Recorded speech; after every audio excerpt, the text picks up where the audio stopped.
Well, g'day everyone and welcome to The Shed. I'm your host, Mark, and we're in for another instalment of Mark's Shed Talk, or there's one of the shed dogs making an appearance. Obviously, I was having a cup of tea and some biscuits just before we went live, so they were up here getting their little treats or handouts. Couple of things coming up. We got a full crowd here tonight. Just like to say g'day to the regulars like Roger, Dogface, some bloke called Mark, I don't know who he is, Roger, Cody, Peter, Emma's here, Mum and Dad are watching, my sister's watching, and maybe a few others that are probably sitting in the background. If you're here, say g'day, say hello, give a wave, whatever, say hi, thumbs up, whatever, give a like, whatever, leave a comment.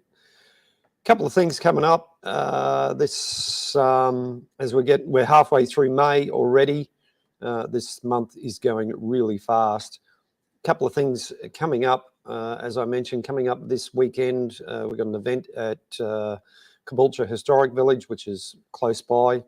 So it's their Heritage Day on the Saturday, and then the other club, the Pine Rivers Club, is having a day on both days on the Sunday as well. So there's a lot going on. G'day, Mark. Mark Abbott's the offsider, helps me out at. We both work on the steamroller down at Old Petrie Town. Thanks for being here, Mark. Excuse me.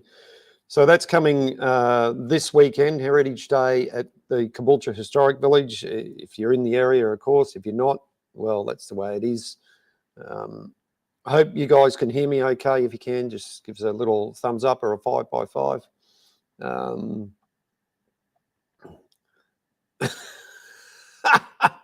Emma, Mark does the work. Yeah, but which one? Mark, do you do the work, or Mark, do I do the work? Answer that question. Right, so it sounds like somebody's got some... somebody's got something going on out there. And also, thanks, Kerry. Also coming up at the end of this month is the Steam Fair at Old Petrie Town.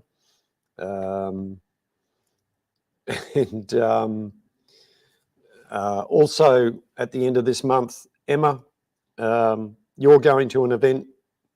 If you want to send me some details about that, I can give it a shout out if you like, if you're down that way. Thanks, Mum. Can hear me loud and clear as well. That's great. So yeah, there's a bit going on this month. With the weather cooling down, it's ideal time to get on your steamroller or steam traction engine and go for a run, go for a drive, do whatever you want. So that's the plugs for the moment.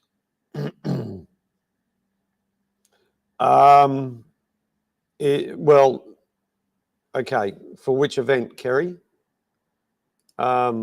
Like for the one at Old Petrie Town? Well, it's all going to be dependent on weather, and if anything's been a track record lately, we're hoping it's going to be good weather, but unfortunately, you know, we can't sort of work out.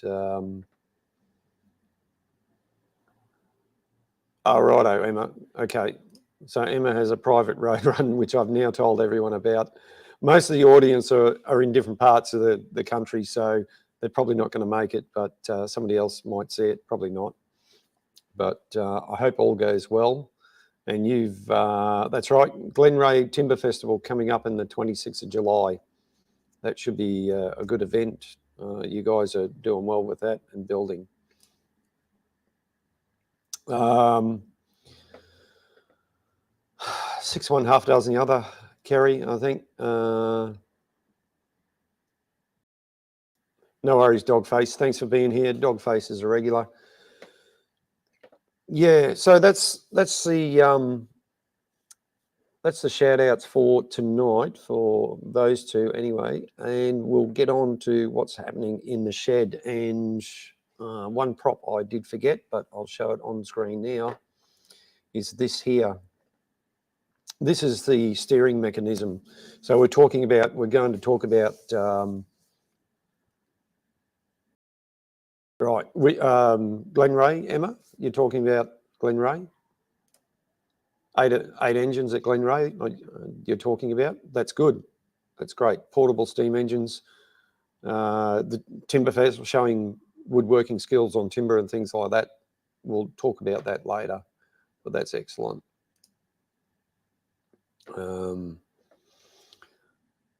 Right. Okay. Yep. All right. So steamrollers. Let's talking about steering on steamrollers. Now that's something that Emma is currently having to deal with on her steamroller. This is what it should look like approximately. However, it's not what it looks like at the moment. But the main thing I wanted to focus on is this is a reproduction catalogue. In fact, I'll just get myself back up here. And this is it here, Fowler Road Making Machinery. It's a reproduction book. It's a fantastic small catalogue highlighting Fowler's road making machinery. This is how they used to advertise themselves. Let's have a look at that there. Beautiful artwork in this. You know, you just can't go past some of this stuff. And that's showing, you know, an illustration of their works. It was very similar to that. In fact, I do have a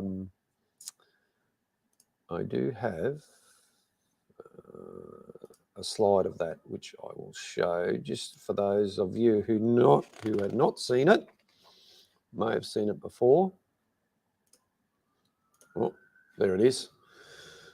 So that's that's the erecting shop at John Fowler and Company at their height, and most likely the steamroller, Emma's steamroller and my steamroller, that's probably where they were put together like that in a shop full of equipment.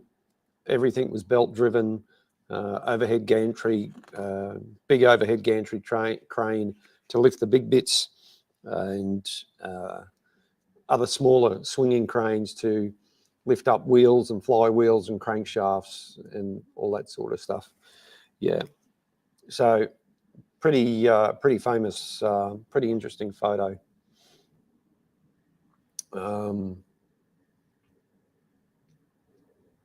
Yeah, absolutely right, Dogface. You're absolutely right. They were proud of what they did, and you know, this is one of a few reproduction books that I have.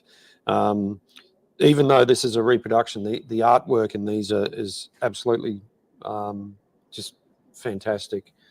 You know, you almost couldn't get better, and it highlights what they made. It wasn't just steamrollers. This photo here was taken in about 1920s, and this was sort of at the height of their production. John Fowler and Company were like a lot of modern day companies today. They are around the world in places that you and I have never been to. So it's fantastic to see that. Honestly, not much has changed. The principles are all the same, and yeah, you know, it's just the technology that's changed slightly. So this is, we'll get that off stream. For those of you new here, this is a view of the workshop, or just a partial view. I've got a lathe, the milling machine, workbench. I've got the two computers here.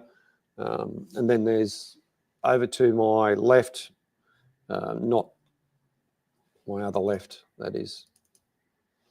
Over that way, which you can't see at the moment, is the rest of the shed. The other parts of the steamroller that we're working on, and other bits and pieces, the cars and shelving and all that sort of stuff, you know. So actually, I'll get my big buffhead back on screen. And part of this catalogue, right, there's let's get that bloody mouse out of the way. Oh, excuse me. There's a road roller there. They came in single cylinders or compound, or an engine with 2 cylinders for better efficiency, all that sort of stuff. And this is a couple of let's get a bit closer there. Gives you an idea of the working conditions. India was a big market for them. South Africa. Here in Australia, we've got a lot of examples here. My friend Bill, he has a Fowler steamroller. He also has an example of Marshall and Sons by Gainsborough. And this one I've showed before. These are the convertible engines. Now, these particular engines here, you could buy them in, you could buy it and they came with the tractor wheels here, so it could be a tractor, and they also came with the rolls, the front rolls and rear rolls, so it could be turned into a roller very easily. And this engine here is what our engine is that we're working on, and Shed Dog 2 is in the background having a good sniff around to see what's going on. Obviously something's really really got his fascination. What have you found? What have you found? Hey, there's no more bickies. You've been eating dirt again. You digging another hole, are you? You digging another hole? Yeah, I bet you are. Anyway, yeah, you spy a shed dog. So sometimes we get visits from the shed dogs, especially if I've got bickies or something like that. And interesting enough, here we are. This may be an interest to some people. Water carts and living vans. Water carts especially because they've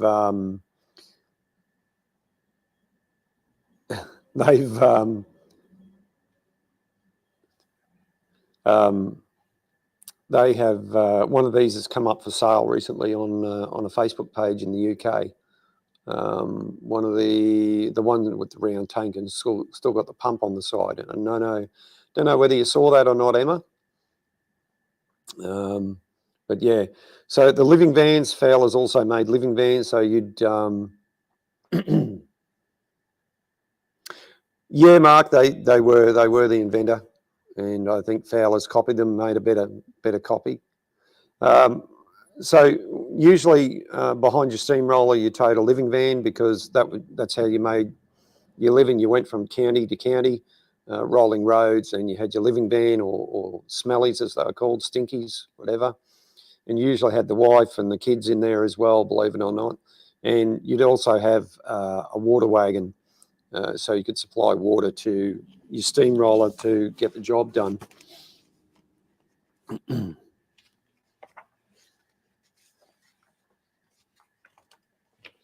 So this is a great book. If you're into this sort of thing, I know I've showed this before, and I do highly recommend it. It's really cheap. Makes for interesting reading, and it's good reference material too, especially if you're storing a steamroller or you want to find out information. I've found out a lot of information from these reproduction books. There's a reproduction catalogue, and yeah, it's amazing how much information is still out there on these things. Sorry, folks, I'm just getting a bit dry here.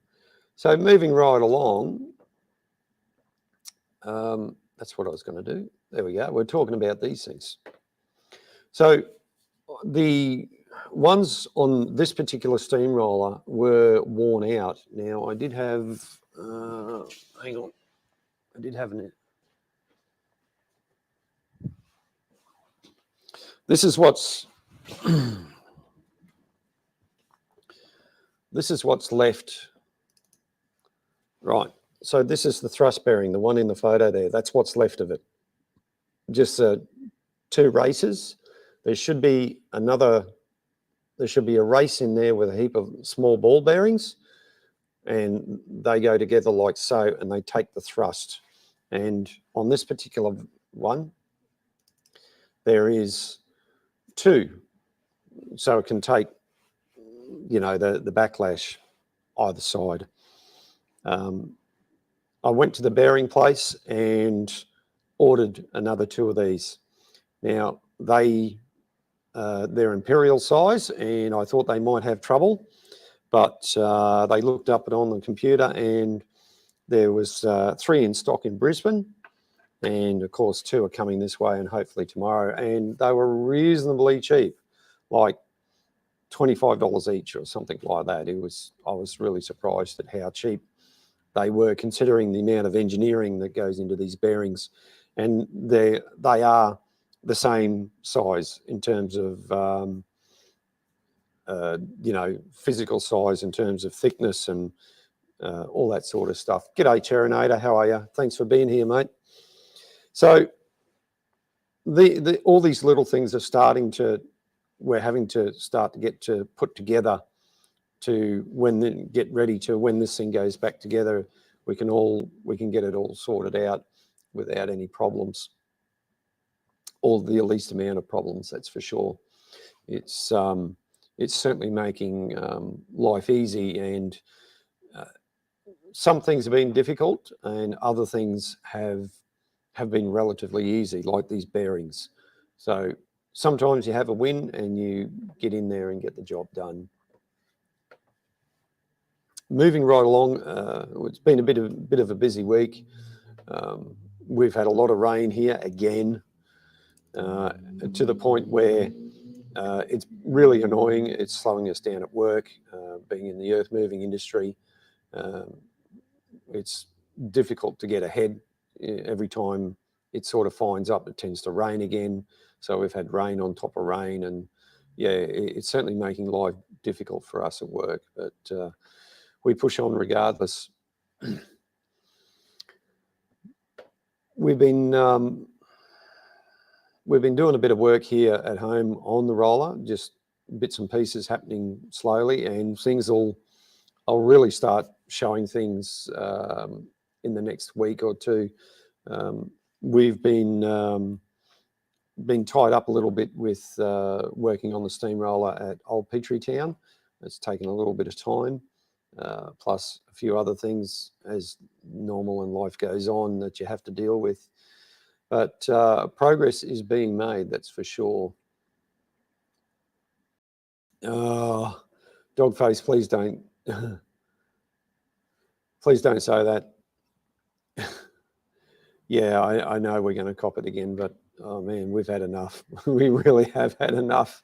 It's beyond a joke. It really is, you know. Well, yeah, it's crazy how, well, it's not crazy, but, you know, one part of the state or a couple of parts of the state are wet as anything, and you guys are dry as anything. We should be sending it down to your way, piping it down there. It's going to be fine and sunny. Well, I hope that stays fine and sunny up this way, that's for sure. But moving right along, I'm going to share a video now on, thanks Dogface for sending those positive vibes, that's great. Yeah, you're right, Kerry. The hibiscus, yeah, they'd be loving it. Some plants love it, some don't like it, but here at home, you know, just on a side note, I don't water the grass here at home. It just grows itself, weeds and all, and all I do is mow it. And for a while there, I was having to mow.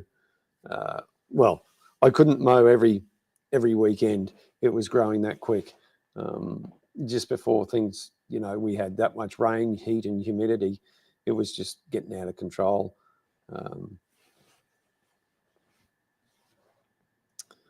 Yeah, Roger, you're where you are. You're a bit on the dry side. You probably need a bit more down your way. Might make a difference, but you know, let's hope you get some. But we're going to go over now and look at a video. A video of riveting. Now, these guys make it look easy. Myself and Mark have recently been doing this on the steamroller at Old Petrie Town, having to resolve a few issues. What I find interesting in this video, and I'll send it to you later, Mark, for you to look at it, the rivets, they're really getting some heat into them, and they're actually This is on a railway locomotive boiler. However, the boiler itself, or the design of a boiler, is exactly the same, regardless of whether it's a steamroller or a traction engine boiler, steam loco boiler. The design is all the same. It's just the size.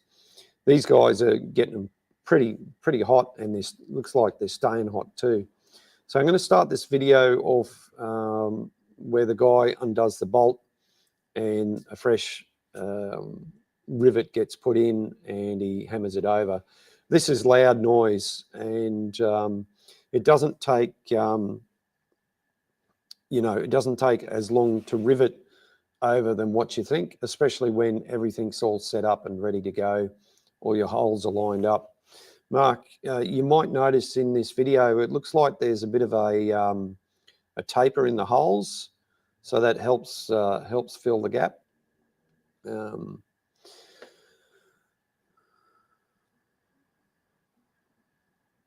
So I'll just play this now, and just for the YouTube algorithm and so on, I'm sharing this video for educational purposes, and I'll stop and talk about the process. So the guy's got the rattle gun. He's about to take a bolt out, mainly because, so when you do riveting like this, you take the old ones out, do the repair. It looks like in this video here, they've added a new piece of sheet metal, as in boilerplate, to the outer wrapper, or the outside of the boiler barrel, I should say, and they're riveting it back in, and they've got bolts in strategic, spaced apart, about 3 or 4 holes apart, to just get everything right and get the rivets going. So we'll watch this and I'll explain what's going on. Oops, wrong one. Here we go.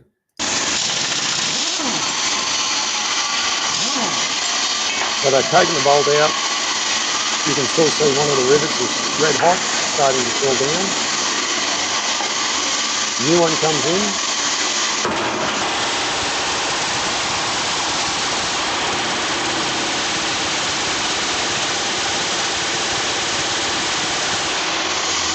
There you go, that's how quickly it's done.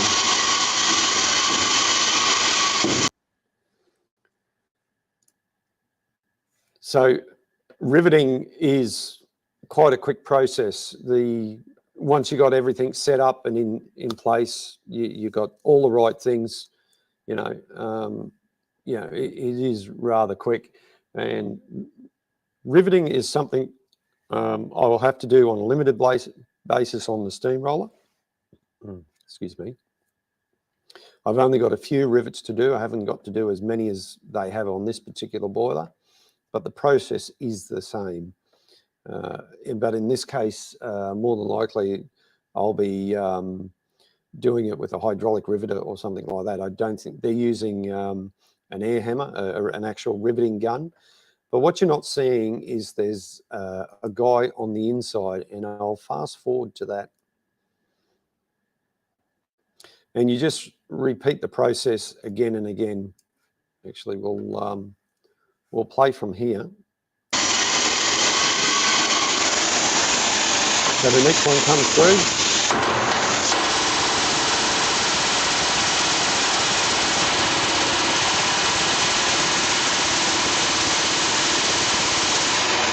There you go, it's done.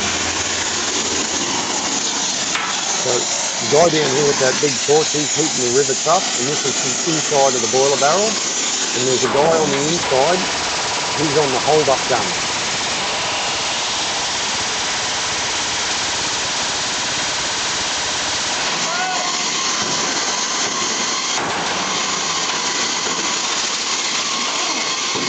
And there you see him taking the bolt out with the rattle gun, and this one will come through. Oh, all right, let's stop sharing that. There we go, that's better. So that's hot riveting, and that's how it used to be done. That's how this steamroller was put together, using that process, or using a pneumatic riveter or something along those lines. It's it is hot, noisy work, but you know, you get the idea that once you get into it, like anything, you get into a bit of a rhythm, and you start getting a good go on, and everything starts working nicely. So that's, like I said, that's something that Mark and myself are currently working on with the help of other club members to sort out some issues on the steamroller at Old Petrie Town. Nothing major. It's just when you get to 100 years old, sometimes you have to, you know, things don't work out the way you want them, so you got to make new parts and that sort of thing. That's the thing with these steamrollers. Although they're not used every day, and we only use them for display purposes and showing people what used to be, a lot of this stuff we can. Yeah, Peter, you're right. It's still noisy. Yeah, Mark, you're absolutely right. It's a shade bigger, but the process is the same.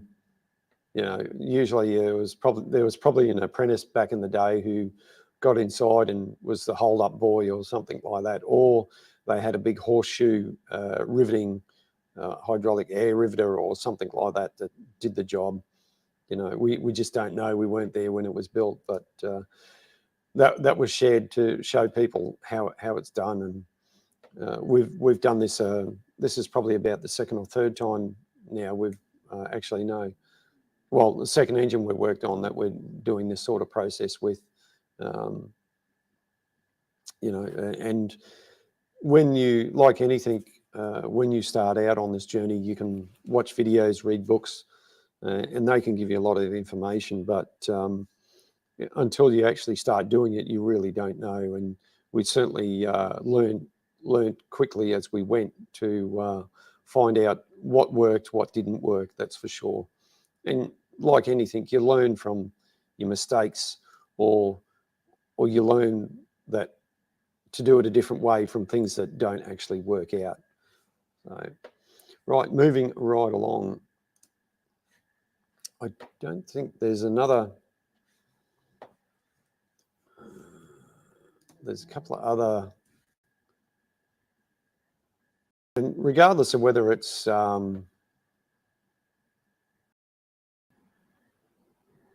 there's yeah, I'm not sure. All right. Well, sorry, folks. Hang on. I will.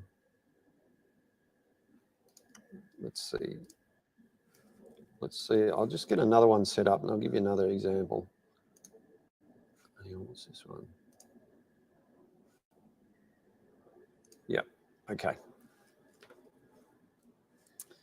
Okie dokie. Let's show you this one.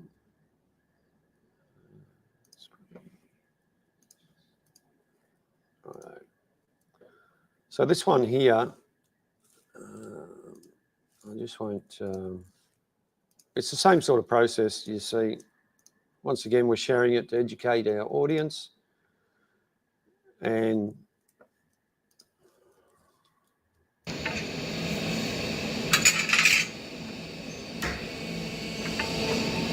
so that's just using a hydraulic riveter. This is not doing actual boilerplate, but it's same sort of process. You can see how it gets squeezed together. This is doing a really nice job.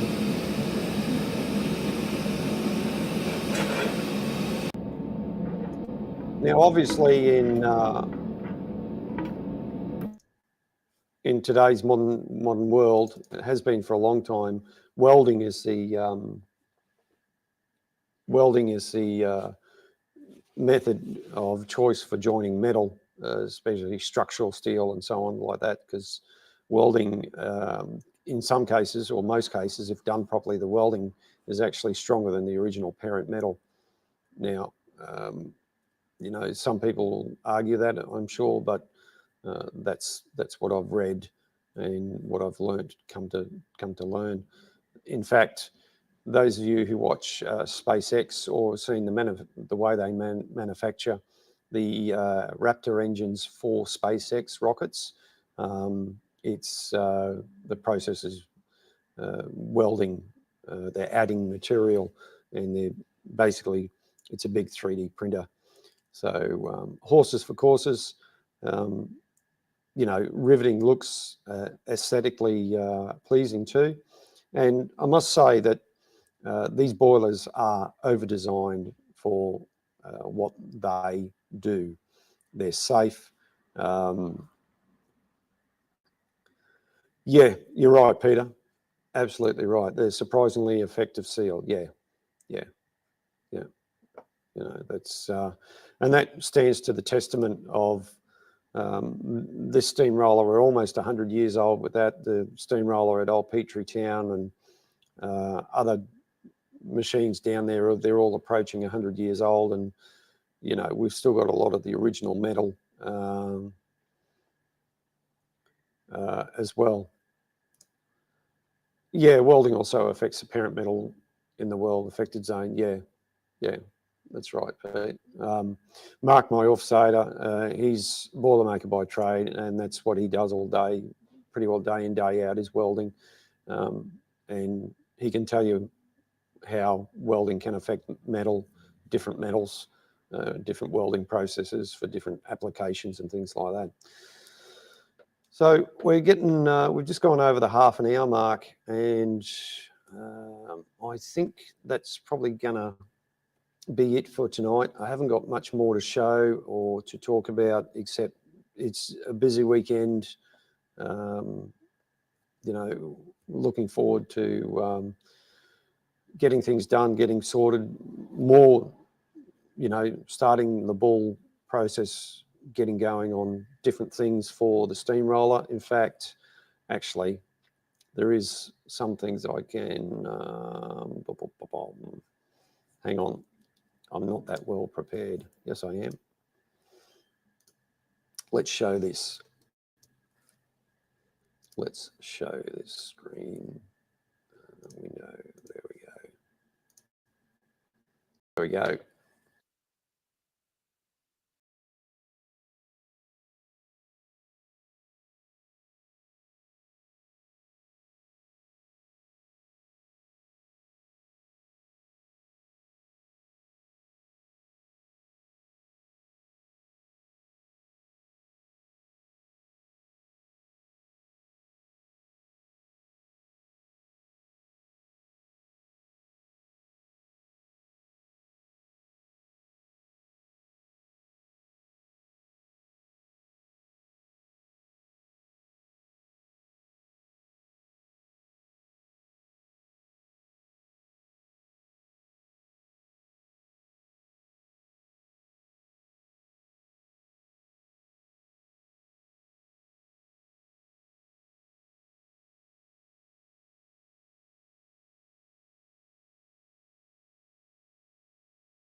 Okay, we're back. Sorry about that, guys and girls. We're back on, are we? I should have kept a better eye on that. There we go. Yep. Okay, so we're all back. Thanks for the heads up. I've got quite a few people giving me some messages. Thanks everyone for letting me know about that. We should be back right now. And that should be. Is that going to play the game and charge up? Anyway, I'll sort that out later. These little wireless microphones, they allow me to walk about the shed, and thanks everyone for giving me, letting me know that I had some technical issues. I appreciate it.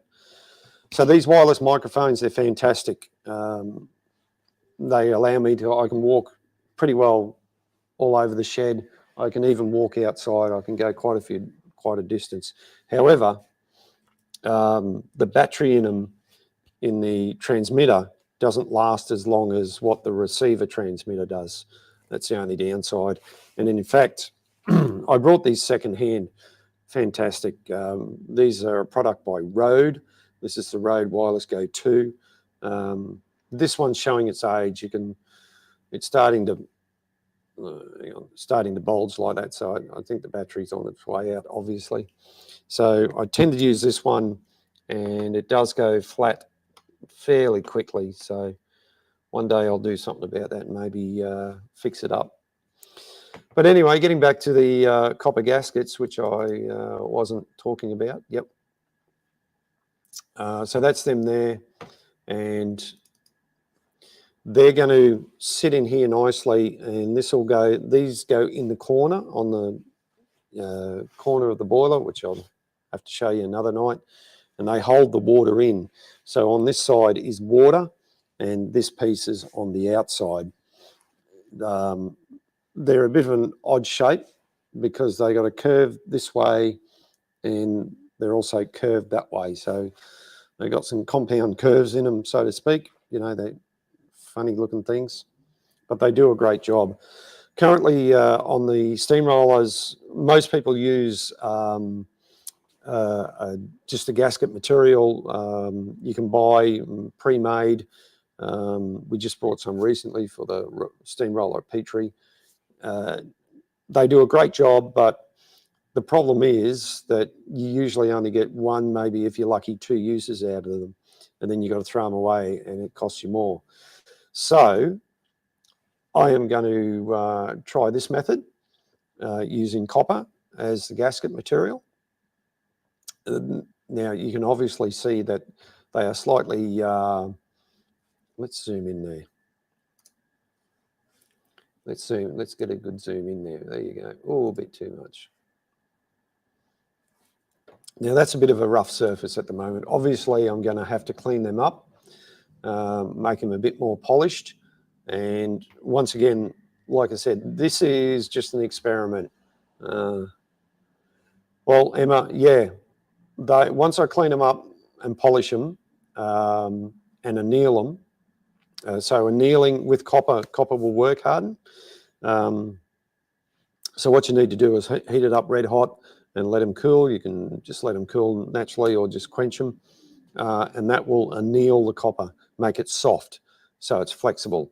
And as long as my surfaces on the inside of the boiler are, in good condition, there's no reason why these won't seal. And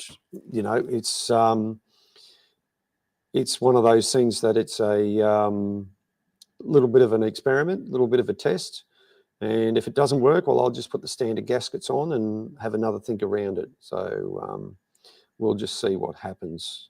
So, and if they don't work, if they don't seal or whatever, if they wear out or something like that, you can always throw these back into the melting pot again and recycle them. It's that, that easy. And that's why I'm doing it. Right. There we go. Nope. Get me back on. Stop sharing. Stop sharing. There we go. All right. So I think I've babbled on for long enough. It's about 42 minutes so far, and I think I'll leave it at that. And look, I hope you all have a great weekend. We've got the weekend coming up here for us. I hope whatever you're doing, you enjoy it and take care Oops, take care of yourselves. Hey, hey, Karen, yes. And here's the person who's responsible, Karen. Karen is one of the members down at the North Pine Trades Guild. In fact, she openly states that she keeps the guys in line down there, and she does a great job. It's got a good little thing going down, that's for sure. Thanks for joining, Karen. I really appreciate it. North Pine Trades Guild, if you guys want to get some casting done or do some interesting work, they're certainly there. He member. What are you talking about, Emma? It's only me getting me words all muffled up. Oh, okay. The member, righto, okay. The boss lady in charge, that's for sure. Yeah, all right, everyone. Thanks for... excuse me. Oh, God, I've got to get better at this. Thanks for tuning in tonight. I really appreciate you guys coming in, taking your time and tuning into me live stream here every Thursday night. There's a new video up tomorrow afternoon. It was supposed to go this afternoon, but I mixed up on the date, on the schedule. So tomorrow afternoon, the new video will be out. It's about solving a problem on the milling machine just behind me here with that vice you see there. Finally got that sorted out. So that's great. So thanks again, everyone. Have a good night. Look after yourselves, and we'll catch you next time on the next one.